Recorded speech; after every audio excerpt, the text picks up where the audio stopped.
All right, good morning, good afternoon, and good evening, everyone. My name is Don Puno, and I will be your host for today.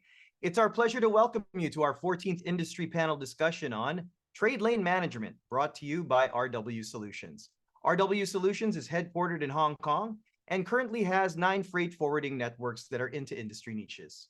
RW networks are very much focused on handling capabilities of forwarders from pharma, perishables, and VOCC, and FCL to geographic interests like Africa, the Middle East, and Latin America. By having specialized groups, members engage in more meaningful business exchanges with more qualified networking across their various brands. At present, we have over 1,000 members from 100 countries under the RW umbrella. Today's program will last about 1 hour, and at this time, we would like to open up the microphone to our audience to get to know all of you a little bit better so that our speakers can understand who their audience is today. So, okay, in this segment, you'll be called out. So please unmute yourself and introduce yourself by mentioning which company and country you're from, maybe what time it is where you are, and why you're excited to be a part of this panel discussion. All right, let's take a quick look around. And how about Tesfaye Galan? Are you there? Good morning, everyone. This is Tesfaye. Can you hear me, by the way? Yes, we can hear you just fine. Okay, this is Tesfaye Galan. I'm from Ethiopia, from Addis Ababa, Ethiopia. I'm the manager and owner of TM Multimodal Logistics. I'm a member of Emerge African Logistics Alliance. Thank you for having me. You're welcome. And what are you hoping to learn from today's discussion? I think I should have, I expect to get something from more experienced freight forwarders in terms of freight forwarding, routing, and everything. So I think I expect to get something very important for me, for my career. All right. Thank you so much, Tesfaye. All right, let's move along to another participant today. How about let's talk to Tony De Oliveira. Hi, Tony. How are you doing?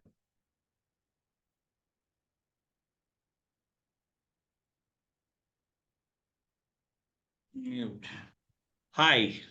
Hi. I'm Tony De Oliveira, Chairman and CEO of Wings Logistics Sri Lanka. I'm a member of the CLN network and, of course, a part of TFS as well.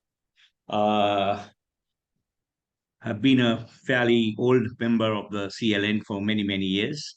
Mm-hmm. So I'm really looking forward to the discussion and hopefully learn the new trends and thoughts of the younger generation that are sharing their work and how they go about trade management and lane management of all their activities in the freight forwarding and logistics business.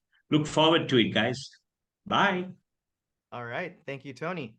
All right. And I think that that's pretty much all of our participants. If you want to introduce your company, by all means, go ahead and turn your camera on so I can call on you to introduce yourself to the rest of the group. Let's see if anybody else will turn their camera on or if everyone's feeling a little bit shy today. But otherwise, we'll move right along with the panel discussion. All right, so I guess we shall do just that. Oh, wait, here we go. One more person. How about Peter Mwangi Wachira? Hi, Peter, are you there? Can you introduce yourself? Good morning, everyone. Good morning. I'm Peter from Simpet Global Logistics, Mombasa, Kenya. I'm a founder member in Neptune Network, and I'm here to learn from my colleagues and also add value. All right, thank you for joining us. It's bright and early where you are, isn't it, Peter? Yeah, it's allowed 11:10. Yeah. All right, good morning to you there. All right, thank you for joining us. And how about let's also call on Sri G. Are you there? If you can unmute your mic, Sri. That would help. Hi. Hi, I'm Sri. I am a Managing Director of Synergy Global Logistics from Mumbai, India. I've recently joined Magenta, the network for women. And that's I'm right. happy to be a part of this meeting. All right. Well, thank you for joining us from Magenta. We hope you can learn something from this as well. Yes. I see another camera that's on. We can go on to our last person to say hello to for the day. How about Peter Vanderclift? Hi, Peter. How are you? Yes. Are you in a meeting? I hate to disturb, but if you would like to unmute your microphone and say hello real quick, that'd be great. I was in the impression that my mic was on. Hello, this is Peter from Rotterdam. Good morning, everybody. And behind me is, well, you also know Otto, I think, from the last time in Vietnam. So I hope everybody's doing fine. Yeah, we're doing great, and thank you for joining us. What are you hoping to get out of today's panel discussion, Peter? I don't know yet. I'm seriously with the current market situation. I'm looking at how everybody's looking at how we have to approach our clients, what the conference will do, what the alliances will do, how we look at the global situation, because it's terrible over here at the moment. Mhm. Everybody has space. Nobody has cargo, and when somebody has cargo, then suddenly nobody has space anymore. So it's a different kind of circle. It's a circle that I was used to about 4 or 5 years ago, but in the last few years, I found out that I kind of got some other nerves punched. So yeah, this is going to be a new era again. All right, so let's see how the your peers can teach you about how to handle all of that and that balancing act, I suppose, huh? Correct, Don. Correct. All right, Peter. Thank you so much. All right. You're welcome. It was good to start to get to know some of you guys, and now we will go ahead and introduce our speakers for today. So first we have Deepankar Parashar, CEO of AADE Translogistics from India, one of the members of the North Star Forwarders Alliance. Deepankar, why don't you say a few words about your company real quick?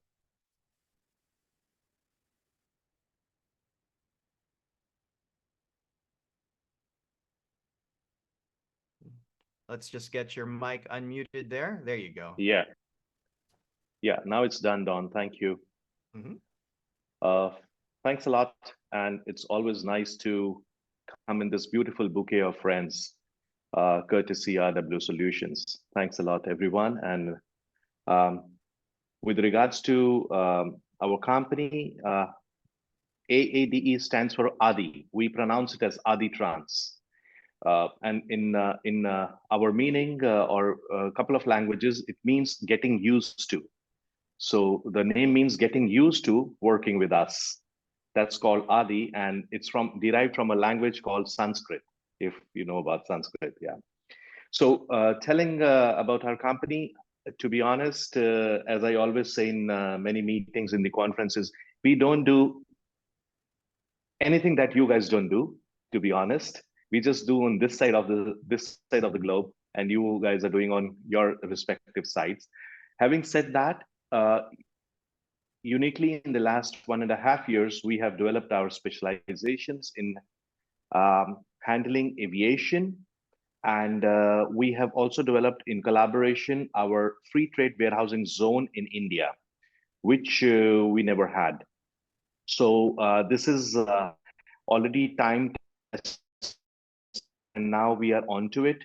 And our next step, I would not call it a big jump, is getting into pharma logistics, and which is our target for April 2024 onwards, for which we have already started doing pilot shipments from the US to India.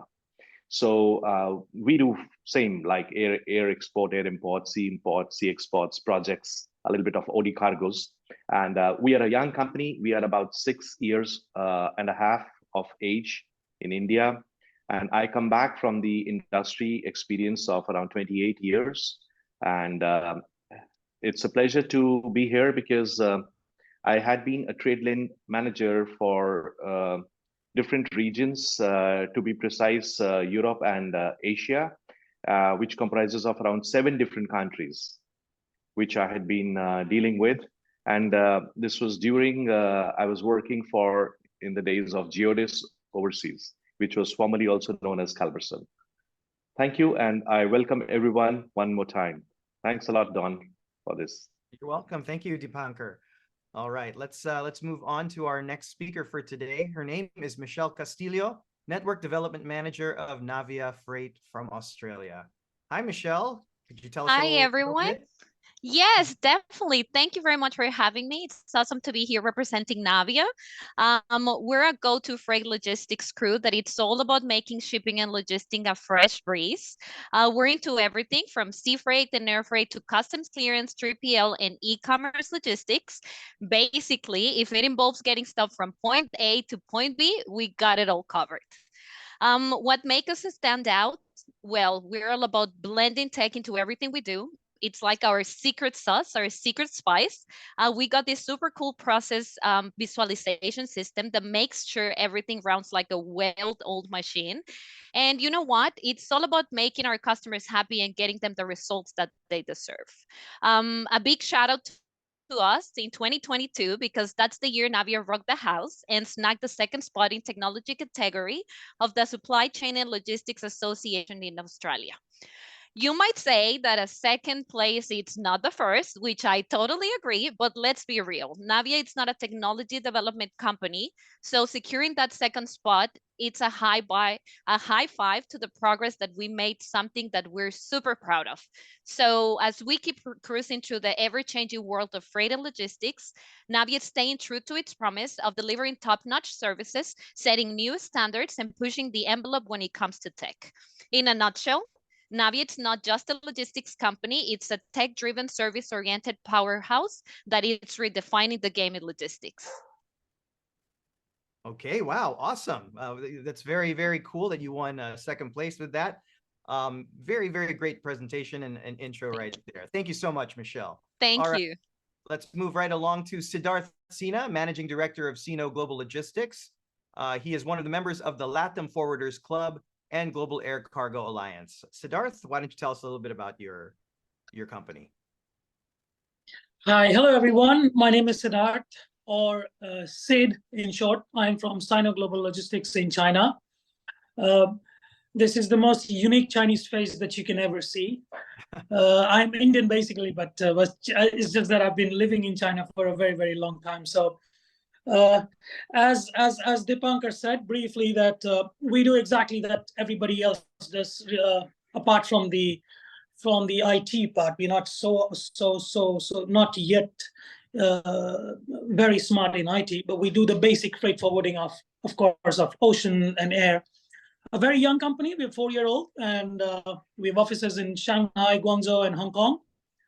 Majorly into air freight services and with markets in the Indian subcontinent, Middle East, and of course looking at LATAM Tradelane development. And that makes this discussion very interesting today because I see quite a few seniors and very young ones as well. And I think the views would be very important to understand that the trade lane management term is basically that has been in an intellectual property right of the shipping lines and not even airlines, just shipping line in the shipping industry or the multinational companies, but how the smaller and the medium-sized companies can make use of these terms and understand what can be done within the trade lane management so that we benefit being friends within the network and help each other. So look forward to interacting with everyone, look forward to listening to all of you, and look forward to being in business with all of you. Thank you. All right, thank you, Sid. Okay, let's move right along to Antonio Duran, Managing Director of Smart Logistics Group from Spain, a member of Cold Chain Connect. Hey, Antonio, how are you doing? Hi guys, how are you? I am here in Barcelona. Here it's 9:21, and thank you for having me. I think well, I'm excited for this and to share some insights on trade lane management, as I think it's a crucial aspect of global trade. In Smart Logistics, we're an international freight forwarder distinguished by personal service, our global network, and also our leading position in emerging markets and tailor-made solutions. Our company started operations in January of 2005 with our headquarters here in Barcelona, and then we also opened the office in Valencia and in Madrid. Our mission is to find tailor-made solutions oriented to people and their values, and we ensure that our customers and collaborators receive on parallel, unequaled service and personalized service. Our main services are FCL, LCL, air shipment, land transport, like most of us do. But we also do customs brokerage with our own license, where we are our own customs broker. We have our own customs broker department. We are also very specialized on perishable logistics and food and beverages industry, because everyone wants to try the Spanish goods, I guess. So we are very much into that industry. And we also have our own storages in both Barcelona, Valencia, and also in Madrid. We have a temperature control with 3 different temperatures. We have bonded warehouse that also helps us do a lot of the wine and beverages operations. And we also have a storage for our own storage warehouse, for dangerous goods. And we also have a team of project cargo for heavy and oversized goods, mainly in the engineering, energy, aviation, oil and gas industry. And besides that, our main sectors are retail.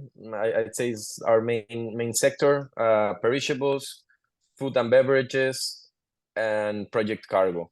We are ISO 9001, ISO 14001, and we're also GDP, good distribution practice, as we are also very much involved in the pharma industry here in Catalonia, which is a very thriving industry in this area of the country. And to wrap this up, we also have a very strong environmental commitment. We are the first freight forwarder in Spain to get the carbon footprint certificate by the Ministry of Ecological Transitions. We have been working completely paperless since 2018, and we have a certified responsible waste management program. And yeah, that's more or less a general outlook of what smart logistics is. All right, great. Thank you so much, Antonio, for that. Thanks, Don. Okay, let's move on to our next speaker for today. It's Ayson Sengozer, Network Manager of Lemar Logistic Hizmetleri Taziyematçilik Tikaret from Turkey. I hope I pronounced that. Don't go there. Don't go that far. I tried my very best. Ayson, maybe Lemar Logistics would be sufficient. Thank you, Don. Okay. The rest is, yeah, difficult. This is Aysun from Lemar Logistics, as Don gave the full name to you right a minute ago. I'm attending the conference from Turkey, not from Istanbul, Mersin, or Izmir actually. I'm attending from Bodrum. Maybe if you ever come to Turkey for a holiday, you know the area. I'm working from home today, which is very convenient for me. It is 11 o'clock in the morning. That's why in this cup, it's only coffee for everyone to know. Lemar Logistics is a full logistics provider established in 2006. And we have our HQ is in Izmir, and we have also offices in Istanbul and Mersin, and affiliated offices in all around Turkey. So we are able to cover the whole country. As Deepankar said, you know, we do everything you do. So there are some certain aspects actually that being in Turkey geographically, we are a gateway to many destinations. That's why as Lemar, we are very experienced in transit cargoes, both sea freight, air freight, and combined. We can do the transit clearance in Istanbul or Mersin, and move the cargo inbound or outbound to the area that are neighboring countries, and sometimes from our neighboring countries to the world destinations. Turkey is both inbound and has both inbound and outbound traffic. As you may know, we produce a versatile kind of products. You know, we have everything from dried fruits till automotive industry, and that's why we do a lot of exports. And besides that, we do a lot of inbound cargoes in Turkey as well. Lemar specifically concentrates on outbound shipments. 80% of our business is outbound, mostly sea freight. We are also very keen on project cargoes. We have a department for that. Lemar is actually thriving because, as you all know, during the pandemic, our business was, I've been in this industry since 1995, and I've never seen anything like that that happened in the pandemic period. So, and we have used that period very wisely. We have expanded our team and trade lanes, and also our services as well. That's why I'm looking forward to Lemar's future. I mean, it's a young company. We can say it's 17 years old. I mean, industry-wise, 17 years old is not a huge figure, but comparing the freight forwarding history in Turkey, I mean, the freight forward business in Turkey started in the late 80s, early 90s. So we are quite old compared to that, but comparing to worldwide, we're quite young. But I see a very good future for our company because we are in the decision-making process, we are quite fast and adaptable, and the team is young and dynamic, except dinosaurs like me. Other than that, yeah. So I can say that's all for Lemar for now. I'm very glad to be participating in this. I believe I also will learn a lot from the colleagues here who are going to be speakers. Thank you for all. Thanks. All right. Thank you, Aysun from Lemar Logistic. I will not continue the rest of the name. I think everyone knows your company now. All right. Last but not least, let's go to Rajiv Nair, Vice President of Sky Logitrans Limited from India. Hi everyone, I'm Rajiv Nair, Vice President of Sky Logistics and Private Limited, India.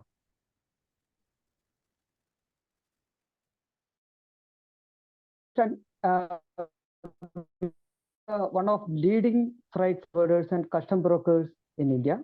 Our head office is in Mumbai, Chennai, Ahmedabad, Ludhiana, and Mudra. Our management team, led by experienced director,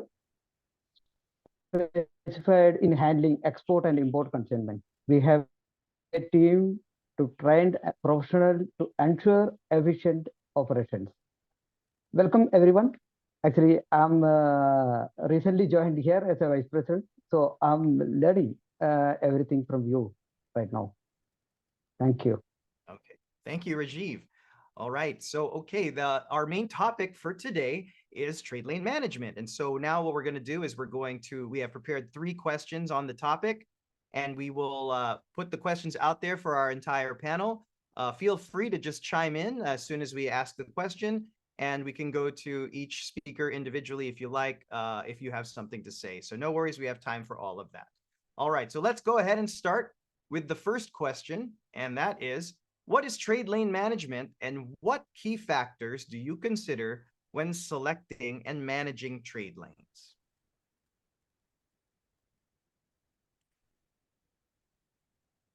Would anyone like to chime in on this? Hi, Don. Are we going like on an ad hoc way that anybody can pitch in, or you're going to Yes. call the names? Anyone can pitch in at any time, and then we can just add we can just add if anyone has anything else to add to it. But if you can go first, Dipankar, go for it. All right. Thanks a lot. Thanks a lot. With regards to particularly this question, and I would like to, just share my very personal views on it, which we have adopted and tried. As I told that I had been myself a trade lane manager for different locations, starting from 1999 onwards till about 2011, in different locations, in different regions, different geographic territories, which started off from Singapore, then moved to Malaysia, then Hong Kong, and then I moved to Europe. Europe, mainly 4 countries: Germany, France, Spain, and Italy. So these were the areas that I covered during my tenure as a trade lane manager. And the company that I'm talking about that time when I was working was called Geodis Overseas. Before the name was Calberson, later it changed to Geodis. So just having given this brief history about it, what I personally do's and don'ts is what, to be honest, I didn't even have to write this topic. I didn't even have to prepare this because it's already there on the back of our hand. First question is why do we actually need to develop a trade lane? That is a question to the company, to the management of the company when they decide to do. One is there has to be a logic of getting into a trade lane, that which means, okay, for example, we decided to develop a trade lane between India and Singapore, but the question was why? So the answer is A, is your team already having some business of these locations from either side, which a trade lane manager has to work as a bridge to facilitate that business, which means we all know there is a rate at origins and there is an airline or a shipping line which brings the cargo. But what uniqueness this trade lane manager or a trade lane management contributes is to curate or to, as they say, make your own pizza, to curate your own solutions to it.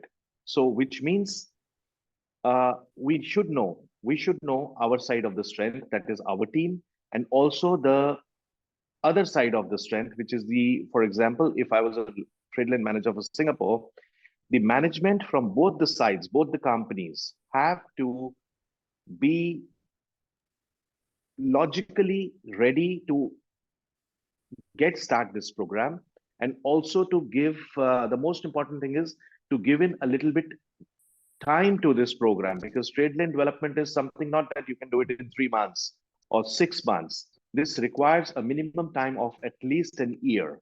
I mean, I'm talking of the times when we had enough loads of cargo everywhere in the world.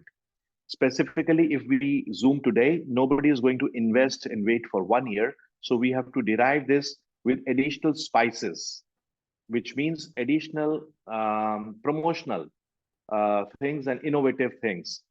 So coming back to what the biggest factor is, we should know the local strengths of both sides. We should be very, very comfortable on our attitude and temperament to develop the product. And we should be creating visibility. When I say creating visibility means we should not be, kind of doing a hit and trial. We should, of course, this requires a little bit of investment from both sides. So I think the first question is, why do we need? And then everything comes how.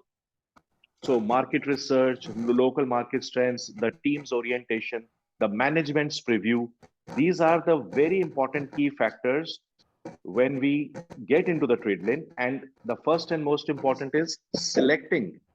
Why do we select that particular countries? Like, for example, as Aysen said, if, for example, we try to do India to Turkey, we know there is enough cargo, but are we focused from both the sides for this cargo? The question is that.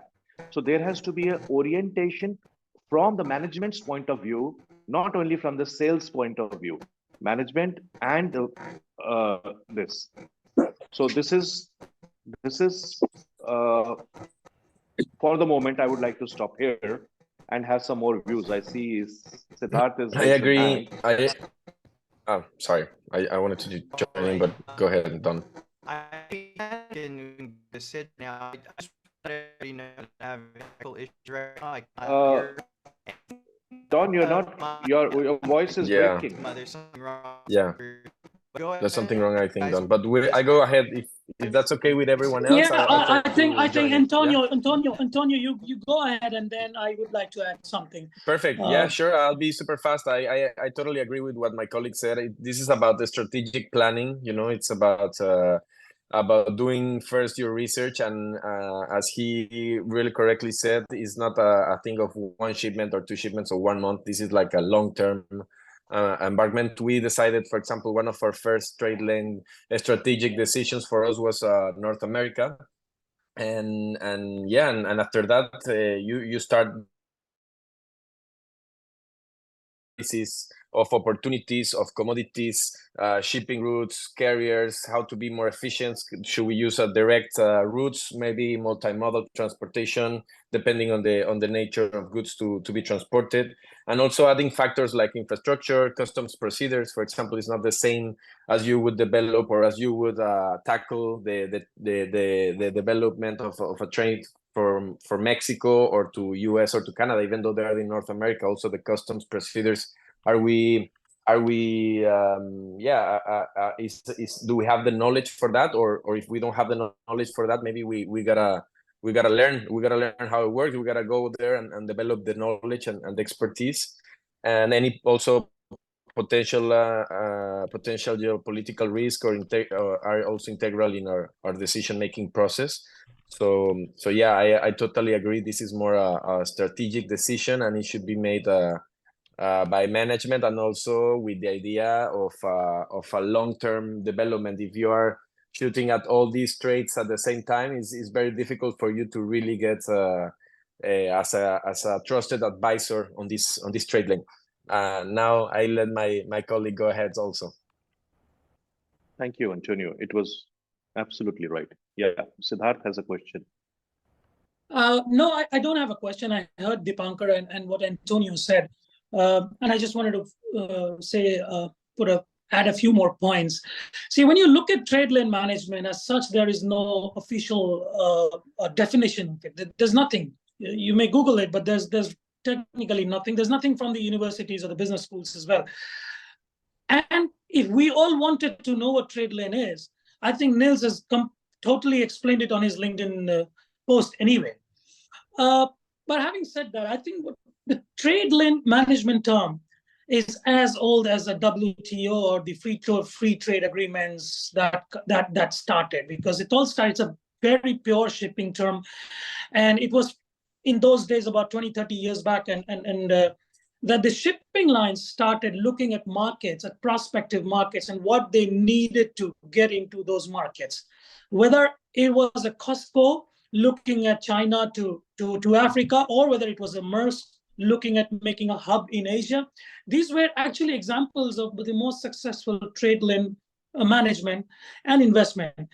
Now, of course, in the last 20 years or 25 years, 20 years at least, I would say multinational companies have started using this term trade lane management, and then they've got trade lane managers and trade lane executives.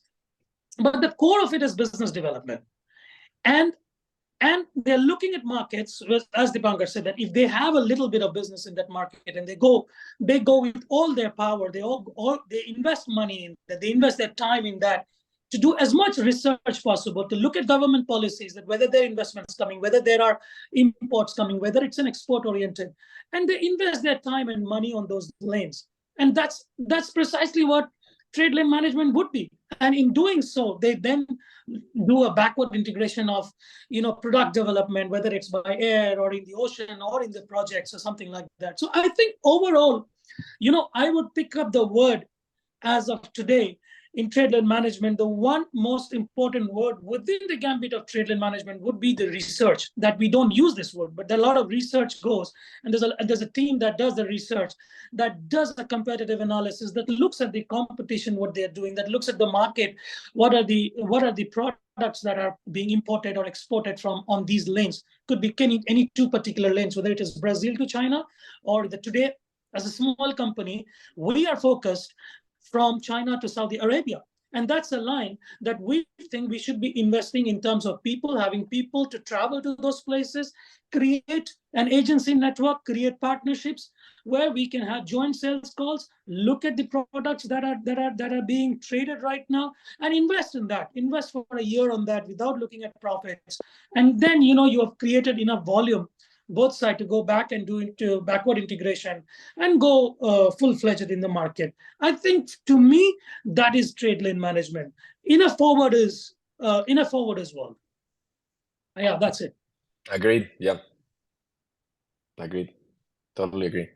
I don't know if somebody else wants to join in this. I would just add one more point, because as I said, I did not have to prepare, but things are coming in my mind.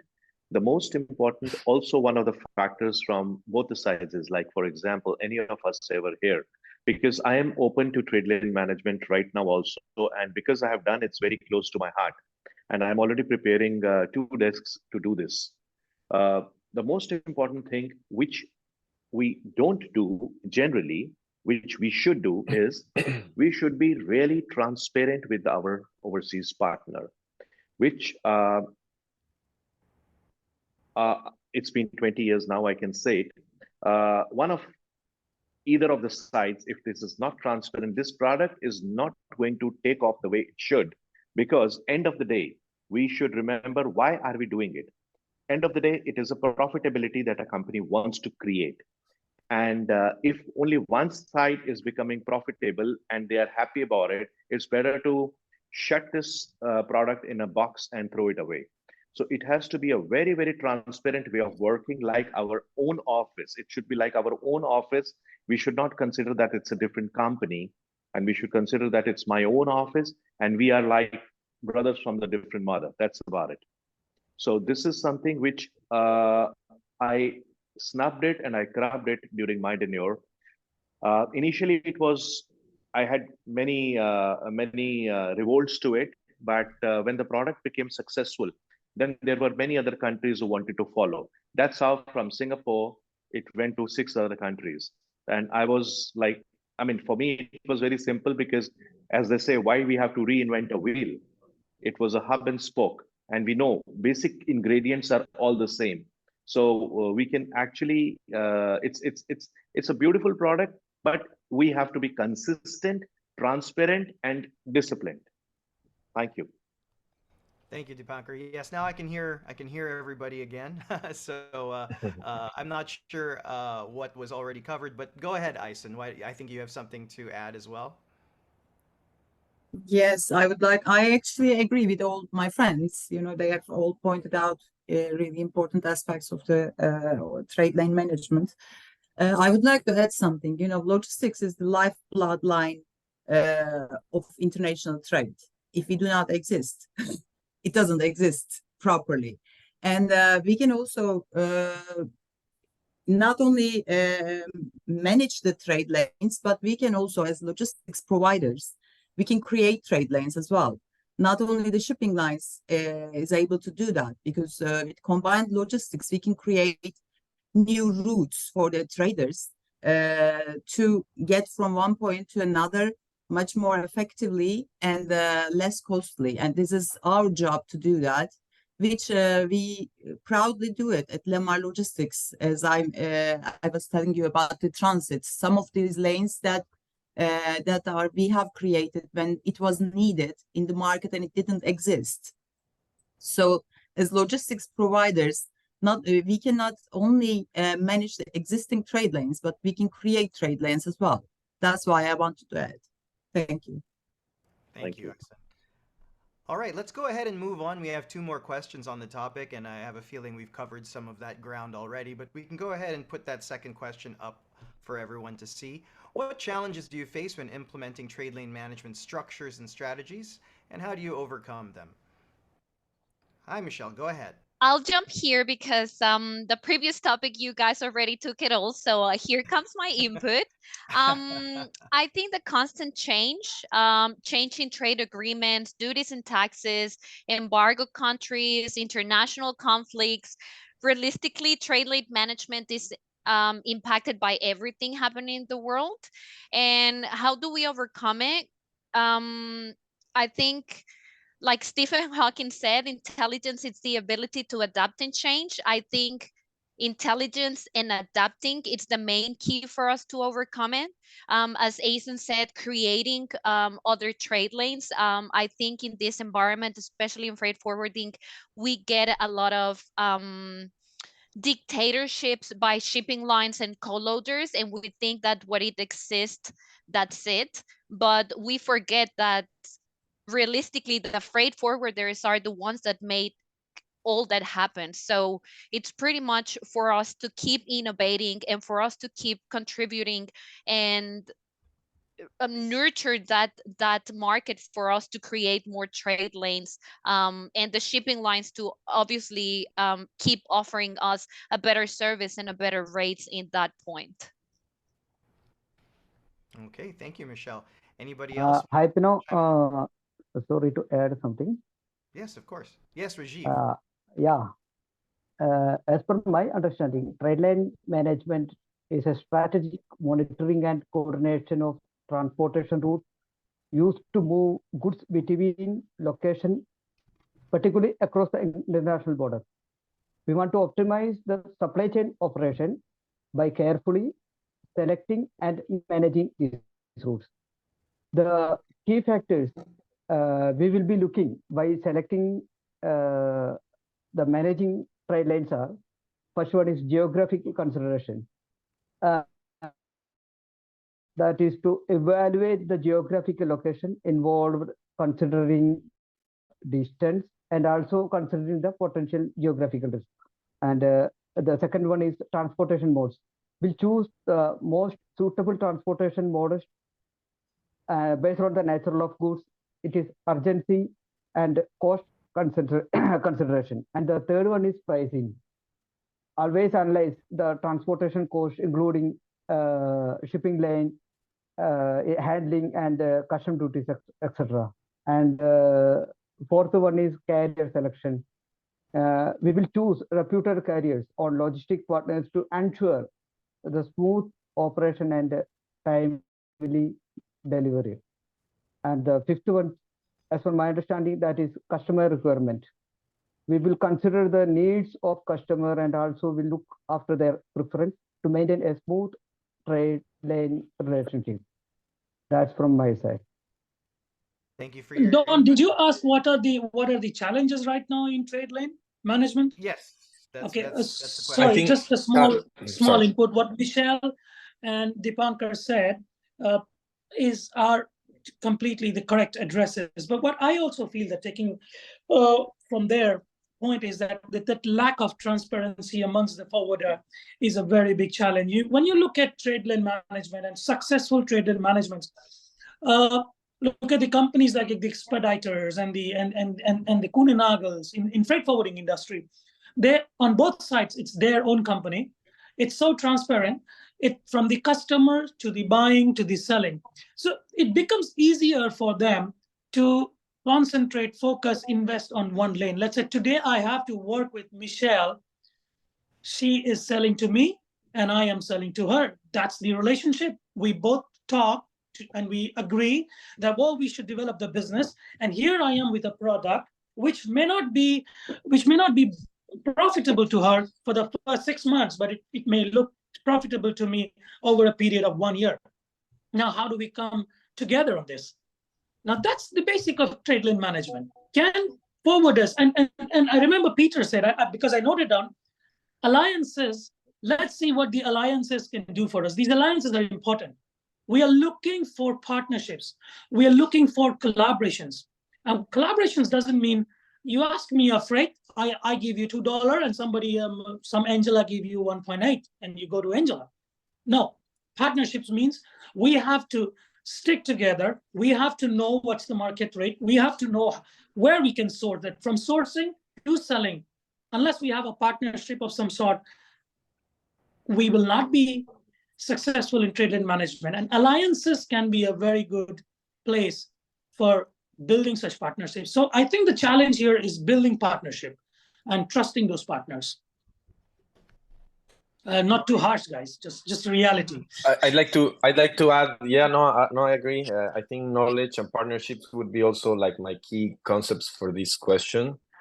For me, I'd like to add with an example maybe of something, a challenge that we had and how we found a solution for this. As I said already, one of our main trades for us is North America, and when we decided 15 years ago to go in the Mexican market, we found is this a destination with diverse customs regulations that can pose challenges and in ensuring smooth transit, right? So we found out that we were working with companies that were not being fully transparent in the customs broker process. And so we put on a team to find, to develop the knowledge and how really customs worked in Mexico, to find, a strategy or how we could solve this for our different clients, since we're in different industries. And we found out that in Mexico, one customs broker can only be, have his license can only be valid in 3 entry points, not more. So when they are helping you in a different entry point that they don't have a license, they buy it from someone else. And also they can only be customs brokers for certain types of commodity. So this kind of knowledge already gives you an advantage when you're navigating on a new route or on a new country. So for this would mean, that maybe a partner would be really good doing garments in Manzanillo, but maybe they are not good importing wine or ham in Veracruz. So considering and developing this knowledge and developing partnerships, trusted partnership, transparent partnerships, where you can actually talk about this, which is to know really what their strengths are. This really helped us a lot, and we embarked on a mission to find the best partners on each AOD and POD and on certain types of commodity. And this definitely resulted on us an easier way to navigate these complexities. And I just wanted to put this as an example of what Sri was saying about knowledge and partnerships. All right, thank you, Antonio. All right, I think we've got a really good grasp of what it's like in the Tradelane management world. But let's go on to our final question now. Don, sorry, Yes, Don. Sorry, Don. Just to interrupt. Sorry. I just had one point more, which we already discussed in question number 1, which was the factors responsible. But when I come to that, there is also a bit of challenge in this question that also answers. The challenge is when I said the management focus. If management focus is short term, it will become a big challenge for Tradelane development. So management focus has to be a little bit on a long term. So I just wanted to add that some positive factor can also be a challenging factor if not properly used. Thank you. Gotcha. Thank you, Deepankar. I think that elicited a question from someone in the audience, I think. MD Maroof, would you like to ask your question to the panel? Or perhaps that was just, oh, there we go. No, sorry, it was muted, so I did not able to put my observation here. I think for the Tradelane management, the most important challenge is the people. So we need to find out the right people to develop the Tradelane for any of the specific Tradelane, whether you take Bangladesh, India Tradelane, or Bangladesh, Hong Kong, Bangladesh, Germany, whatever Tradelane you ask about. Getting right people to develop the Tradelane is very important factor, because people who actually drive the business forward. And second point, I think, is about the long-term strategy, and we need to be persistent to the strategy, because Tradelane never becomes success in short period of time. We need to invest on the right strategy, and we need to have the key focus for the long term to be successful. So it is a combination of right people, right strategy, and persistence to those strategy for building a successful Tradelane. That's from my point of view, and I must appreciate the knowledge that coming from the session today. And thank you, RW Solution, for arranging such a beautiful session for all of us. Thank you very much. All right, thank you for your input, and you're most very welcome. Let's go ahead and go to our third question and final question for the day. A more positive spin on things. How does Tradelane manage?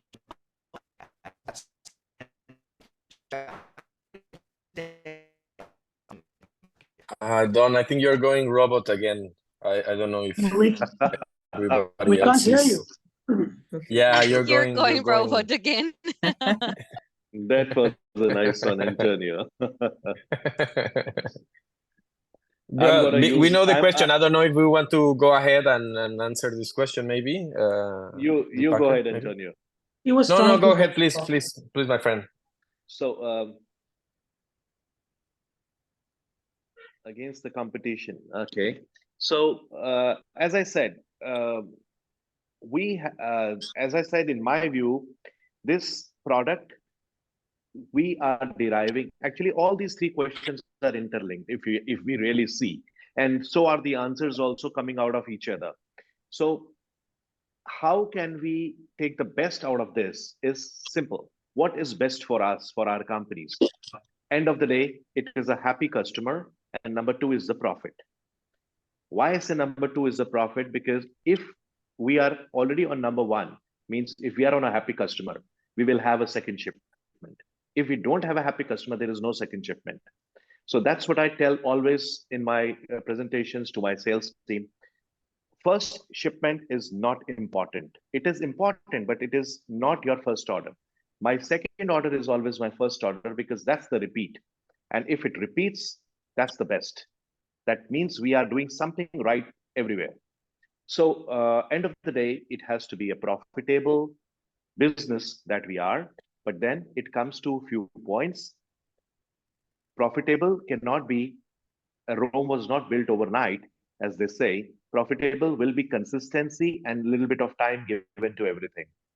And the one of the points which Maruf just also shared, which I had in mind, which I said in my first answer was, it's basically our industry, it's a people's driven industry. So the person has to be acceptable and his temperament has to be really easy and professional. Sometimes, as they say, it's very difficult to be simple. So we've got to do it in a very most simple way, not a complicated way.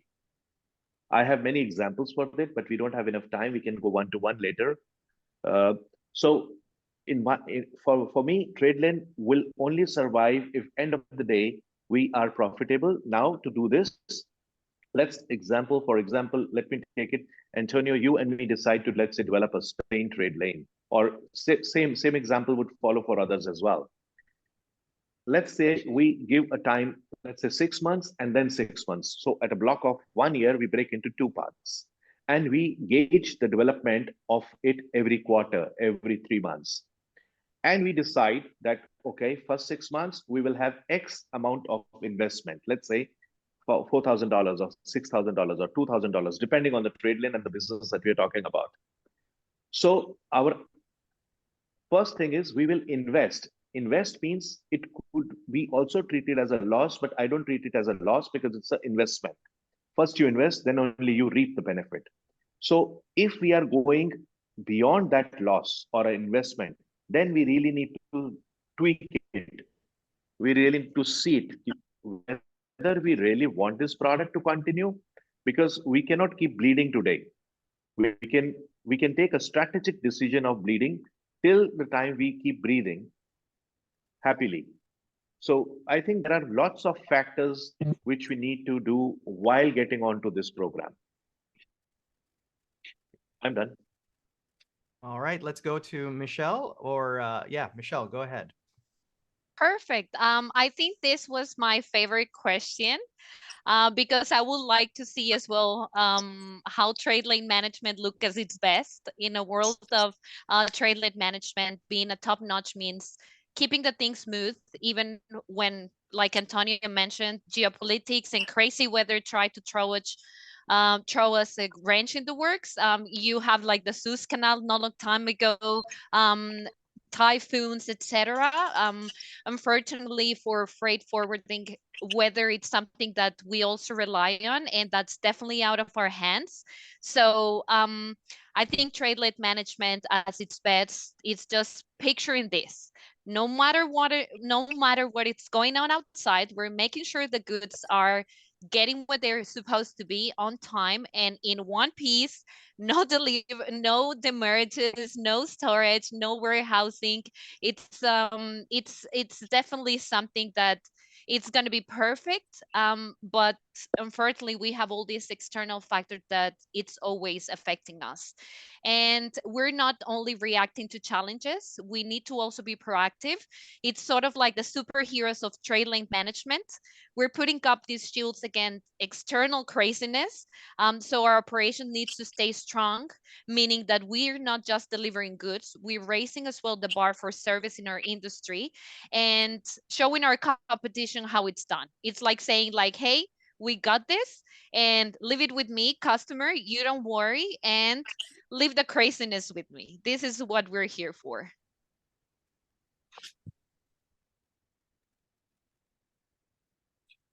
I agree with Michelle totally. I don't know if I can go in or someone else wants to, but I'm gonna go. Michelle, thank you. Yeah, I totally agree with that. I think it's very important adapting. I think adapting would be one of the main things I would say about this question. We have seen, you know, the in the last years how fast things can change. We have seen the fail of the JIT, you know, the just in time that was so famously represented by Toyota and many other companies. And we're also seeing now new concepts. We're seeing, you know, nearshoring, regionalization. We're seeing location changes in major manufacturing plants. And the Greek philosopher Heraclitus used to say, the only constant is change, right? So we have to expect new changes. We have to expect new curves along the way, and we have to be ready to adapt as agile and as effective as possible. And I think everything that's been said in this panel about partnerships, about trusting, about knowledge, this is what helps us to be, you know, this is the advantage of being a freight forwarder, to keep the machine well oiled, as Michelle said too. So yeah, that'll be my input on this part of the question. Exactly. I think, Antonio, you are absolutely right. And Michelle, I agree with you. As you just mentioned, a word frame call from Toyota called JIT, that's just in time, and world knows about it. But the time have changed from just in time to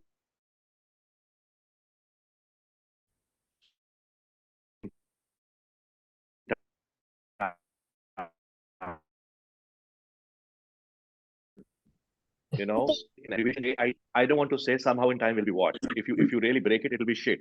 SHIT. So it's industries. It's gone to. That's a really good one. It's really gone on a roller coaster. So as we rightly said, it has to be. It's about product. It's about price. It's about promotion. It's about people.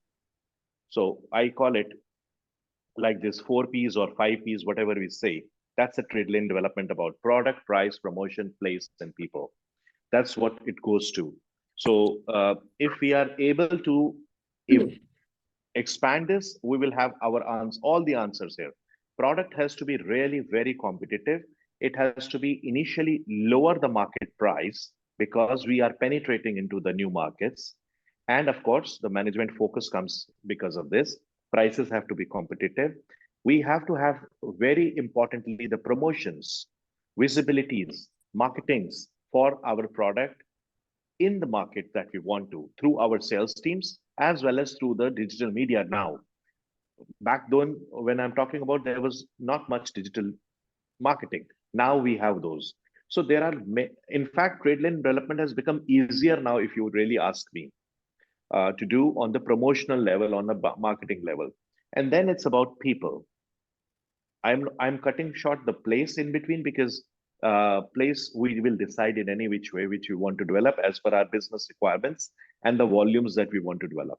So people are the most important. We have to. Sorry to interrupt. Am I allowed to interrupt here, Dipankar? Can I just say, you said one thing is that price is very important to develop any trade lanes, right? It has to be lower than the market. The question is that, let's say today I want to develop a market into a place, whether it is Saudi Arabia or Australia on the air freight side. And the thing is, I'm not going to the airlines or is not going to come and give me the lowest price. That's for sure. I can guarantee them. So I have to invest in it for a year. And then when I have enough volumes, and we are facing that challenge now. Look, the COVID time went very well for us. We don't want that to happen again.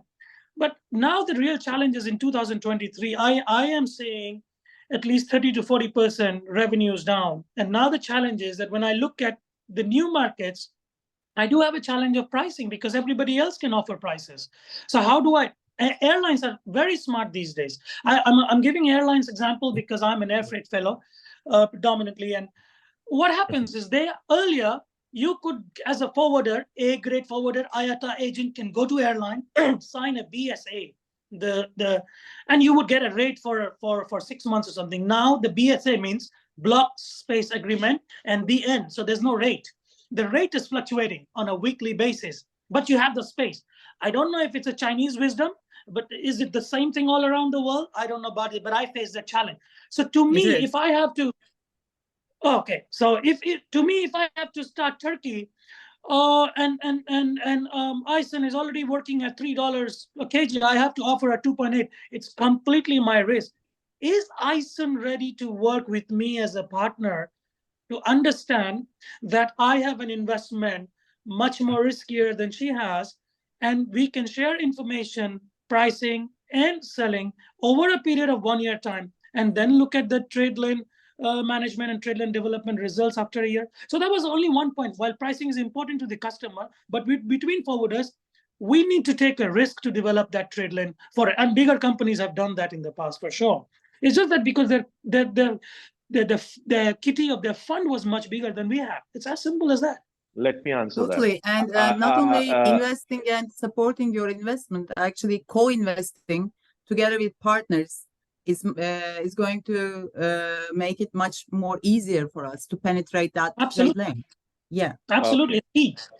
Okay, thank you, Sid. And I would just give my 2 cents on it because it was a very interesting question, and I knew I would answer it the moment you asked it.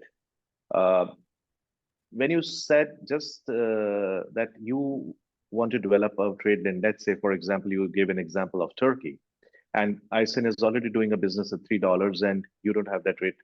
So my answer to this would be trade lane development would only happen if both sides have to develop those trade lanes and either they have enough cargoes or they have nil cargoes. All right, or they have a probability to they know there is a market, but we are not able to do something. So then they need to look for a strategic partner to understand and make belief in the thought. So trade lane management will not happen just because you suddenly think that I want to start a Shanghai Delhi console and I would start and Dipankar will invest. No, it would happen only when we do our brainstorming. I'm just giving yours and my example, but this goes for point A to point B. So this goes mutually for both of us. That means both the sides of both the countries. When they agree, yes, either we have enough, we can, if I have enough cargo for Shanghai, I don't need to develop my trade lane.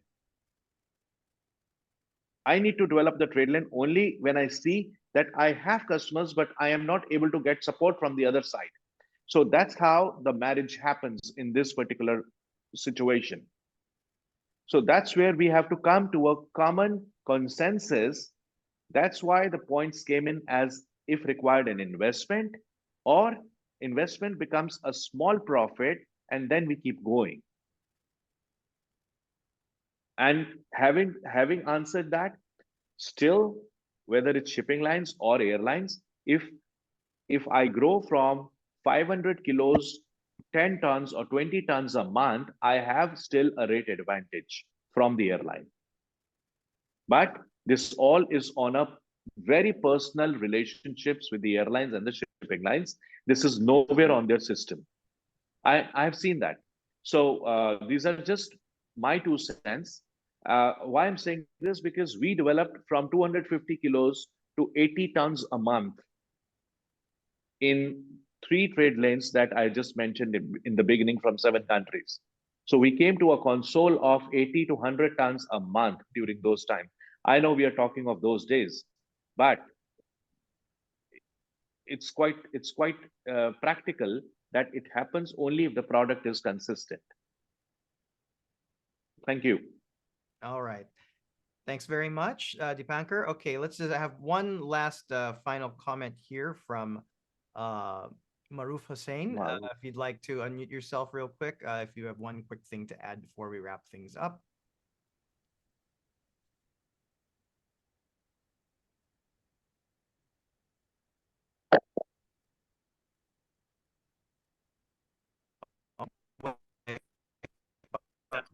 Thank you for unmuting me. Thank you very much.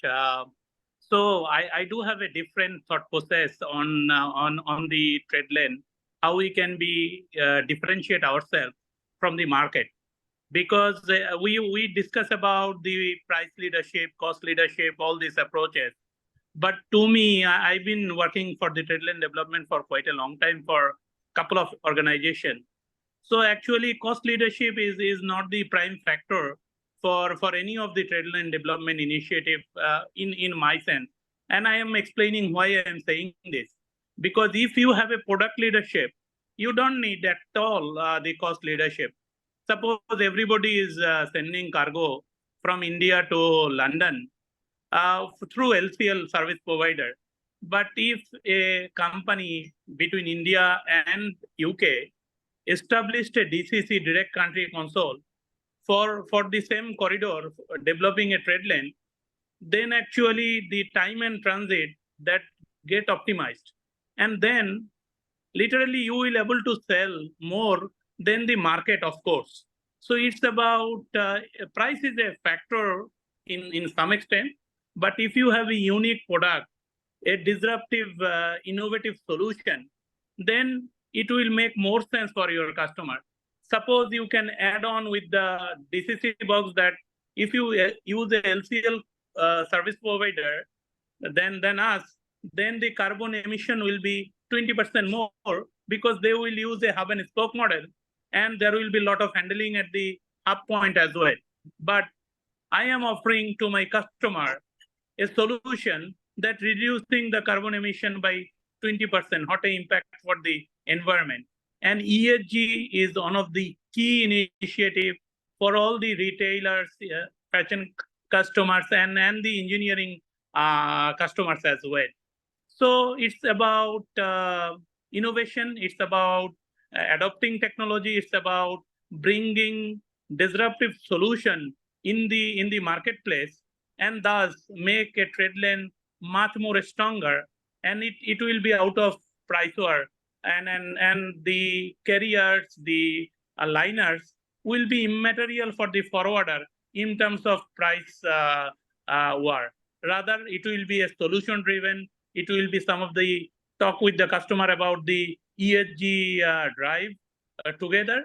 So that's how a trade lane management placing in a right way can be very, very disruptive, and we can have the competitive advantage not only over a normal freight forwarder, rather in the network we can compete with the international forwarder in the long term. That's one of my view, and I do appreciate the knowledge that I have today from the different different participants in the today's discussion. And thank you very much. That's my point. And thank you very much for everyone's point on this as well.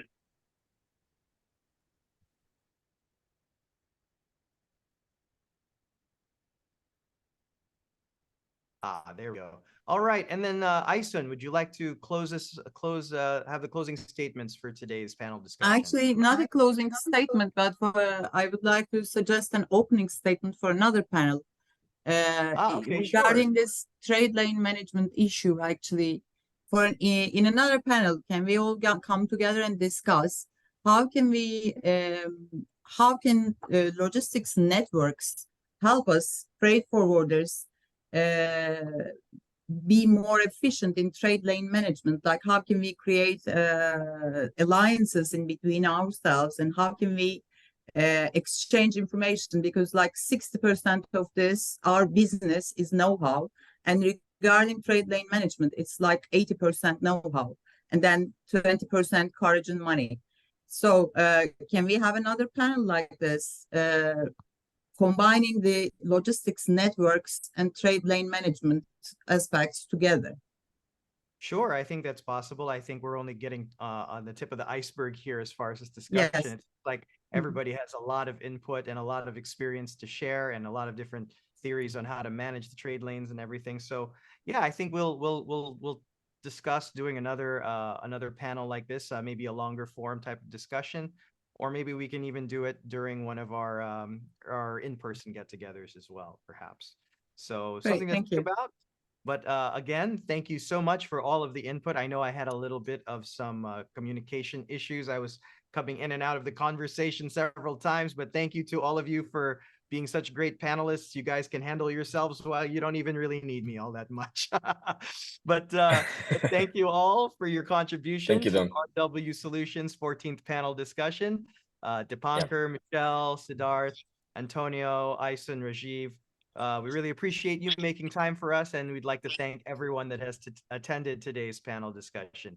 I hope you all have a Thank you. great Thank day. you, Don. Thank Thank you. you everyone. Thank all. you. Thank Thank you you, all. guys. If you have Adios. Thank you events, all. please See you. do Bye-bye. visit our. Thank you so much. Thank you, everyone. Thank you, everyone. Thank you. See you. See ya. You might be interested in joining one of our networks moving forward, where we promote partnership networking amongst freight forwarders.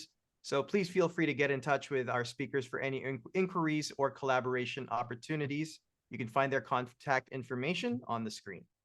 We also have left you a poll, so if you could please take 2 minutes to fill it up, it'll be very helpful for us to improve our panel discussions moving forward. Once again, thank you and have a beautiful day, everyone.